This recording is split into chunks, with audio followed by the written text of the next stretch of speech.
Percentage. Okay, hello everybody. This is Surayya from Purposeful Professional Media, and today I have another special guest. You all know we've been coming through with the guests 2 per week. So today I'm very excited to introduce Amina Mohammed, founder of Cameras for Girls. So Amina, please introduce yourself to the people on the podcast. Hello, nice to meet you, everybody. Thank you, Surayya, for inviting me to be a part of your podcast. So I'm the founder and executive director of the Canadian charity Cameras for Girls. Our mission is to equip young women in Africa with the tools like a camera and a 4-phase curriculum to help them get jobs in male-dominated media spaces. Yeah, I love the succinctness of the mission. I can tell you spend a lot of time in the nonprofit space because Yes, I you do. really do have to learn how to be succinct in the mission and the vision when you do social impact work.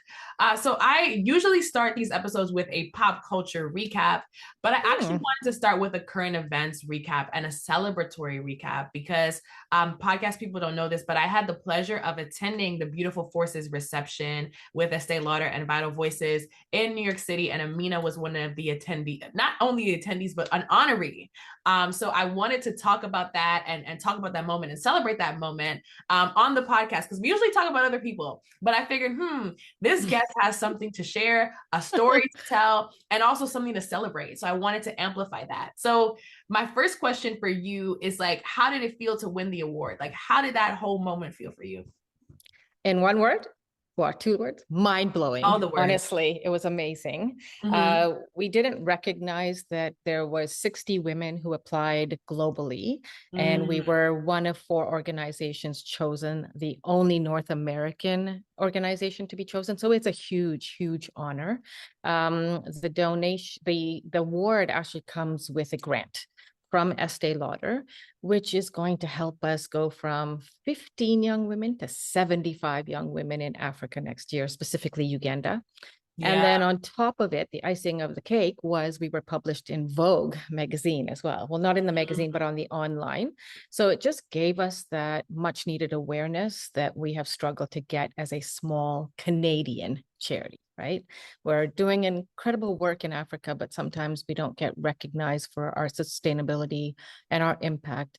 And to be recognized by a global brand like Estee Lauder and also Vital Voices is like a huge accomplishment. So we're super, super excited. Yeah. Thanks for highlighting that. No, I wanted to, because I feel like so many people, and I don't know if you are this way, but so many people, especially in the social impact space, don't get the chance to say, hey, I did that. It's a space that is built on servant leadership, is built on, humility and, serving other people. But there need to be times where it's like, hey, you did this really cool thing. And one of the things that I liked about attending the event is that there was that video, that intro video, showing you all's like your work in action. It was so beautiful. And I could feel almost like the anticipation in the room and how happy everyone was for you all because the stories being told were, I mean, to me, that was the highlight of being able to hear the stories behind the work and also see a little bit of your work in action. So I enjoyed it a lot. And I could only imagine like how you felt as somebody who won after all of the winners had like a story of having to overcome whether self-doubt, people not seeing the value of the work, or even I think all of you do women focused work as well. Yes, we do. That can be difficult to manage, but I think it was very, very inspirational. So everyone I think left a little bit energized. I was like, okay, let me just continue on my path because I want to one day be in this room again, and see other people receive. So let me keep going as a founder. So we left energized, and I hope you left feeling the same way. Yeah, other than my aching feet from wearing heels that I never wear, it was a very inspiring evening. And to meet so many change makers in the same space. There were a lot of Vital Voices sisters there, which was just incredible to be celebrated, not just by them, but with them, right? Because we're the inaugural winners. This is going to be something that's rolled out by Estee Lauder every year. So now we get to be celebrating the next change makers that are going to be awarded, which is, an accomplishment, but also a huge responsibility, right? Because we need to show that what this award means, what the impact it can bring, and that it's all about gender equality and women's empowerment at the end of the day. And Estee Lauder herself was all about women's empowerment. She walked it and she talked it. Same thing with Vital Voices. So to be in this room of these high profile companies as a small Canadian charity and as a founder who didn't come from this space in the nonprofit to learn my way to navigate it is one moment that I will treasure forever. Yeah, absolutely. Absolutely. So speaking of moments, I feel like there is a pattern in life where these awards come at the right time. I'll hear the story of like, I was about to give up, but then, it happened and it reaffirmed my commitment and it reaffirmed my vision and my aspiration. So it's almost as a function of like divine timing. Like these awards tend to come right at the right time at this like inflection point where it's like, I'm not really sure what I'm going to do, but like now I have more direction because this helped me to see, hey, keep going. So at the moment when you got the notification that you had won, like where were you physically? Like what was the physical moment like for you? But also where were you in your journey as an entrepreneur and the founder and director of Cameras for Girls? First, I was sitting at my desk where I spend like 90% of my life, 24/7, right? Just working at this mission and vision to make it a reality. And then, those thoughts of doubt were coming in. Like, if I don't get a grant soon, or if I don't raise this much money, we are going to have to close the doors because we did our programming in Uganda and Tanzania this year. We spent a hell of a lot of money that we raised. The money where we raised was meant for those programs, but there's nothing left at the end of the day, including getting paid, right? So I was like, okay, I have to put food on the table. I have to support my family. I have to support my life. And yet I've got this big passion, project, the meaning of my life, and the two don't always meet. And so I was literally like, okay, I'm going to have to close the doors soon. And the moment I got the notification that we were one of the winners, at first I was like, oh my God, this is huge. And I started screaming, and my parents who live with us downstairs ran up to see if I had been hurt or something. And I just could not stop crying from joy, because it's that moment of, okay, reckoning, closing or staying open, right? But also coming the recognition that it doesn't stop here. You got to keep going. You got to keep putting your heart into it. You got to keep putting the work into it, the impact. And at the end of the day, it's not about me. It's about the girls that we serve, the beneficiaries we serve. And so the second part of your question, sorry, again, was? Yeah, it's like, where were you in your journey as a founder at that moment? Where were you in your whole trying to figure out, how am I going to carry this through, right? How am I going to meet our mission? And, I've taken a huge step back in my life to do this work. And so it's not in only honor of my sacrifices as a person or as a founder or, as an individual, but my family as well, who supported me through thick and thin. So there's a lot of things that come through with that. And we don't always learn what founders are going through. We think, they got their shit together, they can do all this. But most of the days you're just trying to go through it and figure it out step by step, right? Especially when you don't come from the nonprofit industry like me. Yeah, no, and people don't understand how much there is to learn. And I love the fact that you talked about family, because in the moments where it gets tough, it is family, basically providing whether resources, whether, any emergency support that you might need. It's those people that you're closest to that you can call on. I was watching a podcast and a young lady talked about having to ask her aunt for a loan. And that's just real. It's real of like, if we don't have people in our environment that can spot us that $1,000 or even, can provide us with, for those who are parents, childcare while you're off to do something or visit somewhere or, negotiate a deal. These things don't happen. So I'm glad that you said that, like, it really wasn't just you, but it was the support system. Like this award was for everybody, because in reality, when you win, everybody wins. And then with the nonprofit, the people that you serve win. So yeah, absolutely. You're not in a silo. And if you think you are, then you're never going to succeed, because the founder's life, whether you're a for-profit or nonprofit, is one of the hardest things to ever do, right? And so leaning on those support systems, finding your people who will have your back. For me, it's my husband. Every time I'm like, oh my God, this is too hard, I'm quitting. He's like, no, you're not. You are not quitting. You're not allowed to quit. We might not, you might not be making the money, but who cares? There's more important things. You're doing the work, just keep on going. And I'm so lucky to have that, right?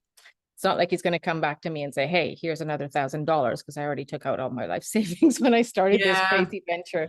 But it's the emotional support that sometimes some people don't have. And I am very fortunate to have. Yeah, absolutely. It is the emotional support. So I want to talk a little bit more about those moments of feeling like giving up. Because you're on the mountaintop now that you've won a grant, but I know people are listening to this and they're in that season of, man, I wish I could have a grant. I wish someone would see me. I wish, I'm funding my business myself. I'm struggling to bootstrap. I have to live off of, meager earnings. There are a lot of people that are in that interim between like, okay, I have this idea or this thing that I think might work. And then this other side of like, now people are funding my ideas. Now people are seeing my value. Now people invite me to be a part of the programs and the award ceremony. A lot of people are in that interim. They're in between that. So I think that I want to know, like, were there any moments where you felt like giving up and faced uncertainty on your journey as a founder? And if so, like, how did you push through these moments? How did you push through them and get through them? At the end of the day, these doubts are always there, even with winning the grant. I know the reality is that 1 in 10, you write 10 grants, you're going to get one, right? Yeah. But you have to look at a diverse funding like strategy. You can't just say, I'm going after grants and that's all I'm going to do, or individual donors or foundations or government. It has to be multiple, and it's about learning. And so for me, reality quickly hit when I got home and I wrote a grant high on the winning of the Estee Lauder and mentioning it to this international grantee that I was waiting and waiting to fund, and immediately got a denial. And I was like, okay, there's the reality of the situation. 1 in 10, keep on going. And my mantra is, okay, you're not doing this for yourself. Take your ego out of it. Get down to work. You're supporting these girls in Africa who have no other buddy to tell them that they can do this, show them that they can do this, and then prove it through your work. So it's learning how to listen to the voices in your head and turn them off when they get that negative space going. Because with negativity comes depression, comes stress, comes all these other things, right? So when I can't do the work now, I have literally learned to say, okay, that's it. I can't do it tomorrow. Today, I'm going for a walk. I'm going to grab my camera, or I'm going to do something that feeds me so that I can feed the work. Because if you're running on empty, you got nothing to give and nothing to get. So I don't know if that answers the question, but it's learning strategies to keep building yourself up where other people won't or can't, because they haven't recognized who you are yet. And always putting yourself out there, right? LinkedIn has been my best platform of messaging. I didn't recognize LinkedIn because I thought, oh, I got to be on Facebook, which I hate, Facebook, and Instagram, and here and there. And for me, it's been LinkedIn. And so for any founder out there, that's your space. It's not anywhere else. Learn how to get your messaging tight and put it out there, and people are going to start to understand and see your worth. And then get your messaging tight. Learn how to grant write, because writing grants, there's a specialty around it. Find somebody who can help you to write grant speak. You can't apply for a grant with normal English. So learn all of these tools and tips to get yourself further, keep on going, and just do. Yeah, you're speaking a lot about a lot of things that I want to touch on. Number one, like the funding issue and the fact that you are right. You will put out 10 applications and you will only get one grant. And of course, grants also come with stipulations where it's like, well, we don't fund overhead. We don't fund this. We don't fund that. And then we only want to fund this particular program. So a lot of people, including myself, left the nonprofit space because I just realized that what I was building, I had to build a profit model. I had to build a self-sustaining model with a philanthropic arm. So I realized as a founder, nonprofit is not for me. But what I will say is I want funders to change how they view nonprofits. I want them to very inclusive in how they view and fund them. And we're going to talk a little bit about that later on through the episode, because I do have some questions on that. But you're speaking heavily to that, and the fact that you shouldn't feel like every grant application is, oh, I'm going to hear 9 no's, without even follow up, without even investigation. The funding landscape, of course, there's never going to be enough funding for those who need it. But I do think that the funding landscape can change significantly. And I'm very proud that one of my projects is not one, but 2 is specifically tackling that, because I went through my own process of applying, denial, applying, denial, applying, denial. And then the most recent grant that I won told me they couldn't fund me because a portion of my grant would go to overhead. So I lost that funding. And I think that in those moments, we go through things and it's tough, but like you said, like, take that time to breathe, take that time to take a break, not work, detach from the work. And when you do come back, you'll realize, hey, where there's a will, there's a way. Entrepreneurship is tough, but if you have the will to start, you can have the will to sustain. I always say that. Absolutely. And I look at, if somebody told me when I got into nonprofit that 90% of my time would be on fundraising, I would have never done this, because it's the hardest part of my job. But it has also taught me a lot about resilience, right? Which I couldn't say that I had before. Leadership qualities that, you learn as you go. And learning how to look at your strengths and your weaknesses. I'm not a grant writer, so I went out and got help in that vein. And now I have 2 distinct, templates for capacity funding and program funding, so that I can muddle my way through a grant application, right? And it takes a little bit of investment on your time. But then I'm looking at, okay, grants aside, 1 in 10 is not a success metric, like it's not a success in your business, because I treat this like a business still. What else can I do? Peer-to-peer fundraising, building a monthly donor program. So sustainability, right? All of these things are so vital. But then who is what is your brand about? That's also important to know. What are your characteristics? And who is your target market? It's not everybody. So who is it? Right? And understanding all these critical pieces, which comes back to the learning. So take your time to learn, reach out to the networks that you need to build. And if I can give one tip, if you're in the nonprofit space and you're listening to this, join thenonprofithive.org. thenonprofithive.com. Let me get it right. It's half an hour curated chats on Thursdays where you'll meet nonprofit professionals around the world, and you never know who your next, consultant or your next fundraiser is going to be, or just somebody who loves your mission and wants to get involved. No, absolutely. Thank God for the nonprofit spaces that allow nonprofit professionals to speak and bond over the very real challenges facing the sector. So I do think that's amazing. Okay, so for our last question, I think we want to know, the listeners want to know, we've been listening for a while, what are you planning to do with the award, and how will it amplify your existing work? Yeah, so right now we work in Uganda and Tanzania. And so we've always been doing 15 girls a year in each country. But in order to build sustainability into our program, which means we want to take African women, train them through our 6-month Train the Trainer program, which is ongoing right now. 5 former students are going to become paid trainers in 2025. Those 5 students are each going to take on a cohort of 15 young women through our year-long program.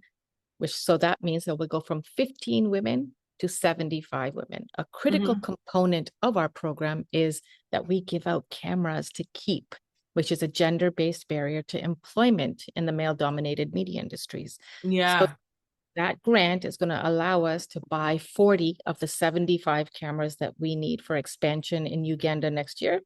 And then we'll top it off with our peer-to-peer fundraiser that's going to be coming out Giving Tuesday. And then we'll do a second fundraiser for our Tanzania and then expansion to Kenya program next year. So our vision is to expand to 7 countries, 30,000 women by 2030. And we're on target to do that. Yeah, that's great. I love how you have a 2030 vision, because honestly, as an impact entrepreneur, impact takes time. Honestly, I I remember just starting out and realizing, okay, this is not a normal like for-profit situation. This is like measurement, evaluation, theory of change, and it does take time. I think one of the things that a lot of impact entrepreneurs have to learn is give yourself time. Like a lot of people would have told me your vision and then they would have said, that's my 2025 vision. And what I know about impact and systemic change is that it takes time. It takes so much time. It takes partnerships. It Mm-hmm. takes like, you know, data evaluation and metrics. Is it working? What's not working? Let me go back and fix it or amend it or ask our beneficiaries, particularly because we're all about, you know, sustainability. Is this working for you? Are you actually getting jobs? Or am I just putting out programming and giving you a free camera that is not going to result in anything? So let's have that discussion and talk and freedom to share with us. And, you know, thankfully it is working and we keep on amending what isn't so that it can, right? And then always studying those evaluation metrics as to how can we deliver more, better, but not just grow, because you growing for the sake of growing, who cares? Growing without sustainability or impact is what matters, right? So, and it becomes a balance because funders want to say, oh, what are your numbers? Well, who cares about my numbers if I'm not delivering? So funding, you go back to that funding, you know, challenge. We need to make systemic change in the funding landscape by stopping looking at numbers and looking more at impact. And the recognition that just because I'm a woman founder of color does not mean that I should receive less than 2% of the funding out there. That has to change if we're going to, you know, reach our SDG goal of gender equality by 2030. Yeah, no, I love how I mean, honestly, for someone who it says you're new to the nonprofit world, you're getting it all right because you know that grantors want to hear, especially international ones, what is your SDG that you're working towards? How does your work fit into the broader frameworks? Because I think people don't realize that grantors also have grantors. They report to the Ford Foundation and the larger philanthropic funds, Roddenberry Foundation and these larger funds.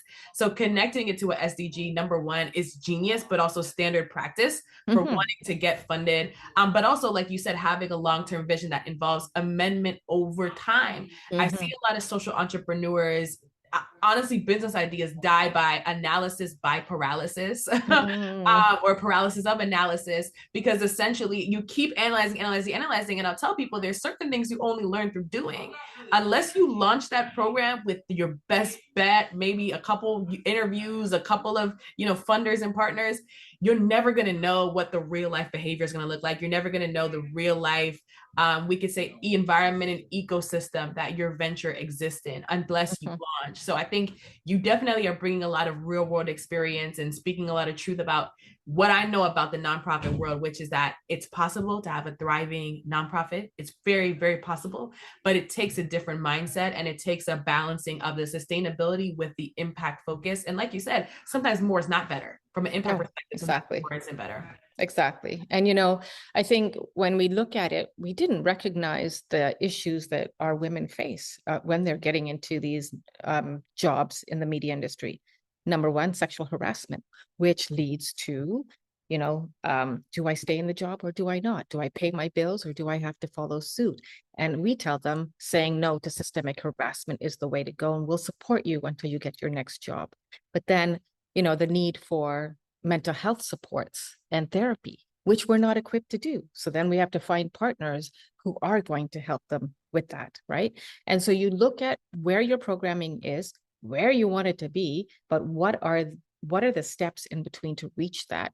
And if it's a girl's journey, right? Enter Cameras for Girls, learn photography, learn storytelling, learn business skills to get her there, get job. Oh, fell down because of all these systemic issues that you can't control. Cameras for Girls has to step in and then put in some more supports that we don't have, but we can partner with. So it's always that balancing act. And I think if you're out there and you're looking at how do I build my programming with the end in mind first, before you start saying, this is it. So it's always, we're looking at the end in mind. What is the goal we want to accomplish and how do we reach that?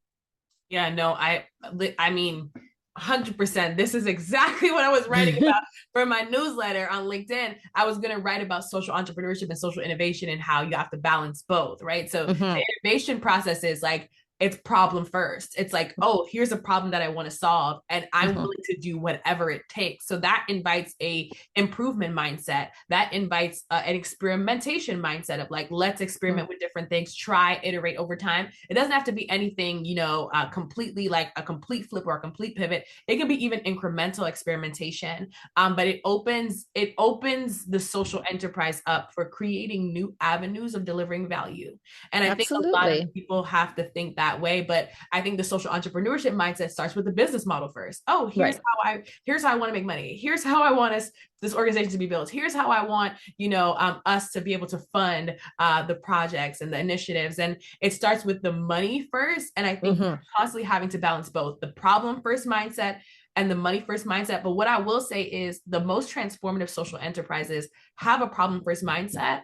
And then they work, like you said, they literally work from the problem backwards. And I think that's what you're talking about, like not just thinking about the women and like giving them a camera, but what is the environment through which they will use this camera? What are the problems that they face when they get the camera and start their first job, and the industry's male dominated? Like what, you're thinking beyond just this is my one program that I want to do, and we just make money from this one program and we're out. Like, whatever happens after. We've got 3 programs now, right? And they're all interchangeable, all interweaving.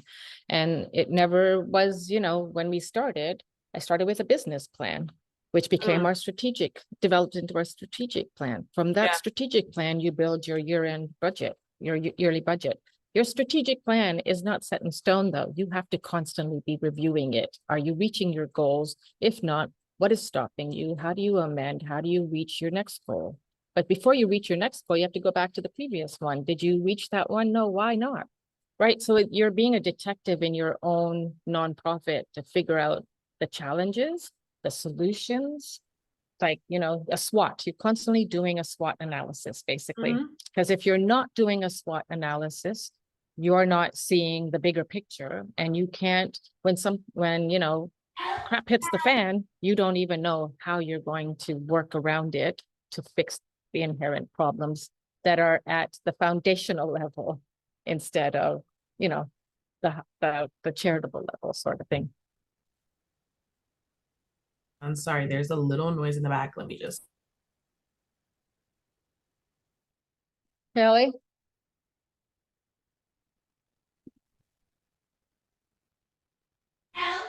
So we're going to talk a little bit about, thank you for that introduction. I think that was a great introduction to nonprofits, award-winning, struggling entrepreneurship, but making it through. But we divide our episodes into 3 parts: people, career, and culture.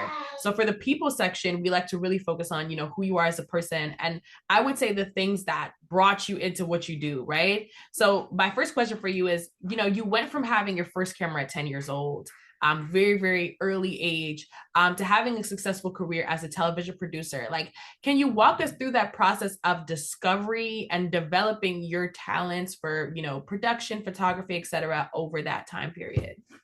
I'll try to keep it short, but so I got my first camera at 10. I fell in love with photography, but funny enough, when it came to what am I going to do for the rest of my life, studying photography, becoming a photographer was never in my wheelhouse, because I grew up in a strict household, Muslim household, and those creative arts were not, something. And I thought, okay, well, I'm not good at school. I'm going to go into fashion design. Yes, creative, but my mom was a seamstress, so it was an easy foray into me, against my dad's wishes of going into science, or like every other, Asian kid has to do. And so I went in, I did 2 years of fashion. I came out, was making hand beaded wedding dresses, and couldn't sell because everybody wanted to buy off the rack. And I'm like, what am I doing? Wasting my life. And so, I don't know, like powers that be see your life. And I ended up going to a film set one day with a friend to pick up a check. And her boss looked at me and said, "You want a job?" And I was like, oh my God, the way she's looking at me, I was like, this is really strange. But I was like, what's the job? And she said, catering. I was like, no, not really. She goes, it's $18 an hour. I said, okay. So I did that for a year. And then I got into the wardrobe department. My last film was American Psycho Mm-hmm. before jumping into producing. So I started producing music videos and short films and documentaries. And then I went into the TV side and I started production managing and doing other jobs. And I hated the TV side. I went back to the documentary side. And that's when I left the career. And that whole journey taught me so much about self-promotion, because being a woman, it's a very male-dominated industry, constantly being told you don't belong here, especially a woman of color, and having to fight back against that. But it taught me so many vital skills like budgeting, scheduling, production. I mean, the list goes on. And it wasn't until I went to Uganda in 2007 on my discovery trip, because we're refugees from Uganda, and I wanted to go back, that I saw the plight of women and girls. And it didn't come to me immediately about their challenges and how I could fit into that until I moved out of film and television into a completely different career in mortgages. Did that for 5 years, making a ton of money, winning awards, not happy. Just like sucked the life out of me. And I was going to write my exam as a mortgage broker so I could hire, a team. And it was at that moment I put down my pen, I walked out of the test, and I didn't know what I was going to do, but I knew that this was not it. And that night I came up with the idea in my sleep for Cameras for Girls. I woke my husband up at 3 o'clock in the morning and said, Thomas, I'm going back to Africa, Uganda, and I'm going to teach girls photography. And he looked at me and he said, good luck with that. And a year later, I was in Uganda for our test pilot. And it was the recognition that I had grown up with all of these opportunities, and didn't matter that I was a woman in Canada. Yes, we have the glass ceiling, but I had grown up with all these opportunities, and some I squandered, some I didn't take seriously, and they had none just because of the gender. And it pissed me off. And I was like, here's how I marry it together. They're trying to get work in journalism and media. I had work, in media. I can marry my skills with that. And that's how it came together. Yeah, no. I think you have to look at who you are as a person. What is your skill set? You might not think you have any. You might not think that you have the opportunities. Find them. Find the people who will make your vision come to reality. And I had so many people tell me, you're crazy, including my husband, at the time. This is never going to be done. What are you? Why you? Right? And my answer was, why not me? Why not me? Yeah, it's crazy because I think there's this genesis of an idea, and when you first get the idea, there's this moment of like, can it be me? I actually saw this. I saw this thing, and they were like, ideas are like spirits; they fall on people. And it's something about getting that idea that is the idea. It's like a spiritual thing. Like you wake up in the middle of the night, or you're up at night researching. It becomes a thing in your mind before it even exists. So by the time you tell other people, it's like, oh my God, I see the way forward. But everybody else is like, no, this can't exist. But what I've learned is like, when people say it can't exist, you have to give yourself like another pat on the back, because that means that you're seeing beyond what people think is possible. And that means you're creating something. You're creating a paradigm that will be new, that will be an addition to the space, whether it's like groundbreaking innovation or incremental. You're going beyond what already exists. So I would say that it can't be done is a good sign. And I've learned that it's a good sign, because it's like, okay, this has the potential to, for example, in your work, shift how job preparation in media and entertainment is for women in Uganda and Africa. That's why they're saying it can't be done. The patriarchal society, all the things that these young women are navigating is so entrenched.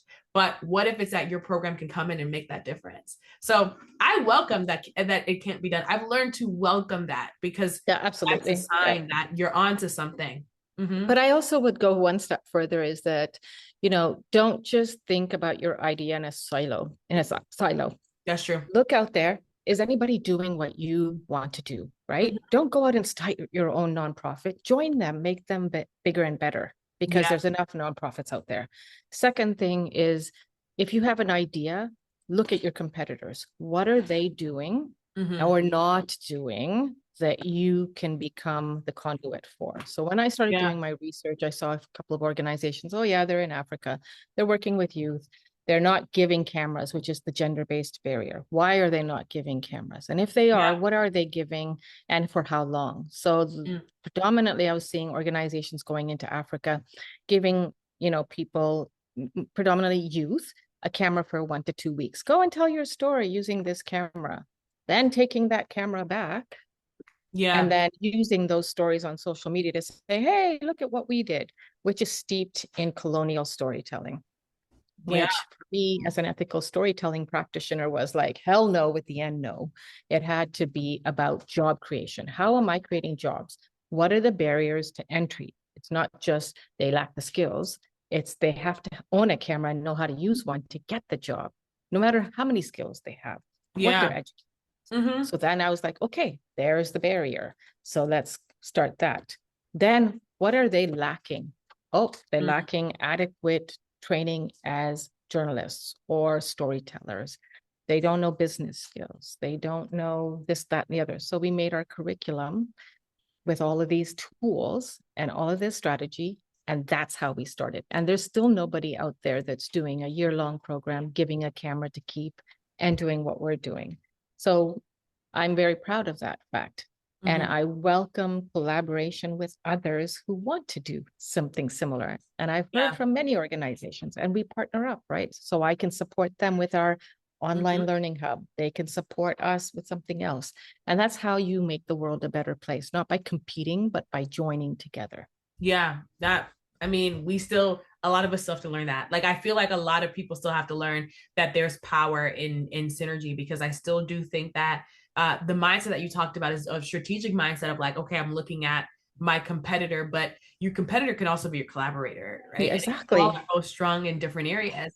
You all can complement each other, but we still haven't gotten there. I'm seeing even in the nonprofit social impact spaces that are supposed to be, ecosystem spaces, very, very divisive, very competitive with each other, competing for the same foundation dollars, competing for the same donor base. And it's, once again, we put our ego in it. So I understand what you're saying in that. You're right. The idea is really just the beginning. It's the beginning of a long story. The idea will evolve over time. It will iterate over time. And you're right. The idea isn't always start your own organization. Sometimes it's join one. Sometimes it's sometimes it's partner with an organization. And like in the United States, we call it fiscal sponsor. So essentially they fiscally sponsor you. And if you grow enough, you start your own. Like, exactly. You have to kind of be strategic. So I definitely understand what you're saying. But I also think that what's really unique about your journey is that you're not just someone coming in from the West and coming from a perspective of not being from Uganda or not being African, right? And I wanted to talk a little bit about that in the episode, right? I think what's unique about your journey is that you started as a refugee from Uganda, and that put you on this whole path, right? And you had the refugee experience. Like, what did that experience, like whether through the lens of your parents or even your own eyes, teach you about yourself and your place in the world? And how were you exposed to the gender differences between Africa and the West? So we came as refugees in 1972 because Idi Amin, then president, had kicked us all out with 90 days notice, right? This was the home of my parents and my sister's birth. I was actually born in England, but I lived in Uganda until I was 3. And growing up in Canada, we talked about Uganda all the time. Oh, this would happen. Like, the memories were incredible, right? And you would put African music, and I was the first one to get up and dance. And it's just become a part of my identity. Even though I was born in the UK, I would still more relate to my African roots. And there was not any discussion at home about gender differences because it was kind of understood, right, by actions of the community. Oh, you're a Muslim girl, you can't do this, you can't do that. You're a girl, you can't do this. And I would be like, oh, yes, I can. But you didn't have those opportunities growing up at that time, right? You didn't understand what it meant to stand up and say, yes, I can, and be given those opportunities. It wasn't until my first trip back home in 2007 that I truly understood gender differences. when I saw young women as young as 14 having gotten married just after hitting puberty. And by the time they're in their mid-20s, being saddled with so many children, not uneducated, and then not being able to educate their own children, that the cycle of poverty continues, right? And that inequity truly changed how I saw the world. And what really fed to me starting this. At the core of everything is gender equality. And gender equality, people say, oh, it's just a frou-frou word started by the UN, SDGs. No, it means that we have equal rights, equal pay, equal opportunities to our male counterparts, not because of what we do, but because of our gender, right? Not in spite of it. And I think if we change how we look at gender in relation to how we live our world, like look at the, I don't want to get into politics, but look at the race right now, right? That's ongoing in the US. That is so close. And it's, if, what does that say about where we stand on gender equality? Yeah. Haven't come far at all, right? And it's if we don't move the needle forward, what is going to happen to our generation, the future generations, and the generations beyond, right? So I think it never was a discussion, but it has become a forefront of everything that I do and talk about. And and not just for the sake of, hey, this is what we do at Cameras for Girls, but really showing other young girls, whether it's in my local community or whether it's internationally, their potential, just if they've given that opportunity to do so. Yeah, no, I love that answer. I love that answer. And I think that I feel like what makes your approach so different is that you're not coming to them from the perspective of someone who hasn't walked the road that they've walked on, and not only like physically but like understanding being a woman of color, and then also being from Uganda. I'm sure you've encountered many organizations where there is that sense of distance, because people are well intentioned, but there still is this and I've spoken to people who work in food systems in Africa, and they're from Canada, but they're Caucasian, and they talk to me about having to overcome that cultural barrier and not be seen as a colonizer. So I think one of your advantages is that that barrier doesn't exist. So you're not coming from an outside perspective. I wouldn't say it doesn't exist, to be honest with you, because there's a lot of past colonial history from when we lived in Uganda, and hence why we were kicked out, right? And so I'll always start my trainings by saying, look, I am from Uganda. My parents were born, we lived here, but I will never say that I am part of you, because I don't live your life. I can relate to it, I can understand it, I can empathize with it, but I can't stand in your feet and say what it's like. But I'm here to learn from you. And never will I say to you, oh, well, you want this? Well, you have to do this, right? Whereas I can see a lot of international organizations, specifically working in Africa, where it's always based on, you want this, you need to do this. You need to do. Now, I will edit that a little bit by saying that at Cameras for Girls, we give a camera to keep, but they still have to earn it. If a girl thinks that she's just going to come into the program for the free camera and not have to do the work that comes with it, which is the monthly assignments to build her portfolio, or the bi-weekly photo training, or, applying herself, then we do take the camera back, because there are so many girls behind her who want this opportunity. And it's not just to be given with no requirement on her behalf. Everything is free, but you still have to earn it. But I'm speaking specifically to some of the organizations who will come in and say, oh, well, you want our support, you have to follow, faith-based practices, whether she is or she isn't religious, or you have to be this denomination, or you have to do that. And I think that's wrong, because if you're going in with the meaning to support and change and make systemic change, there can't be barriers that you put on these people who may or may not have the ability to meet your demands. Yeah, no, thank you for refining what I was going to say, because of course there's a cultural barrier, given that you've lived in Canada, etc. But I do also like the fact that you don't try to impose your beliefs onto them, but rather empower them where they are. And I think that is the uniqueness of the approach, because I'm sure, like we talked about, you've seen organizations that do the complete opposite. And try to impose their own values, their own standards onto the people they serve, which isn't And right. in fact, I'll go one step further is that on the first day, especially in Uganda, there's 54 different tribes, and sometimes they compete against each other, right? And I'll say, I don't care if you speak this language, that tribe, that religion, whatever. Today, you are all sisters. In this room for the next year, we are all sisters. We don't compete against each other. We don't, delineate each other. We just support each other to get to the goal of getting work with and for each other.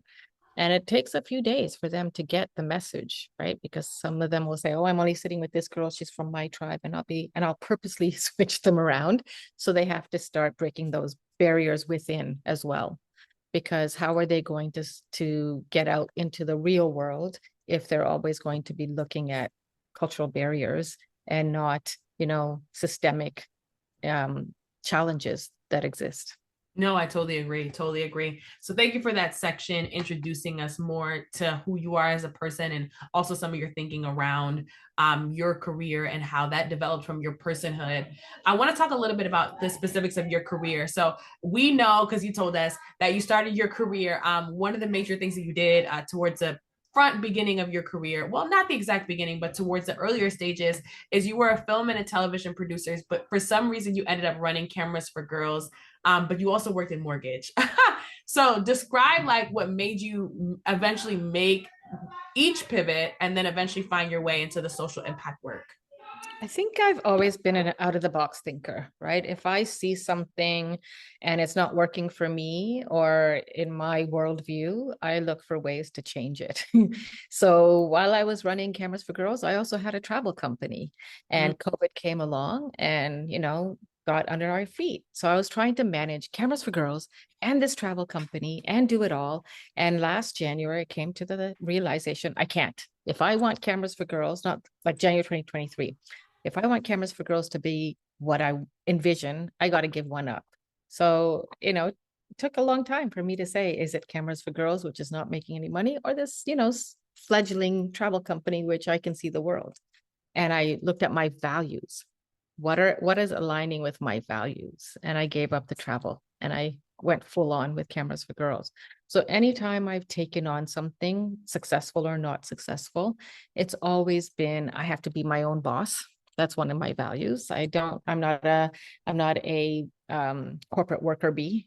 I've never been successful. 6 months and I usually quit because somebody told me what to do instead of me to be able to tell somebody what to do.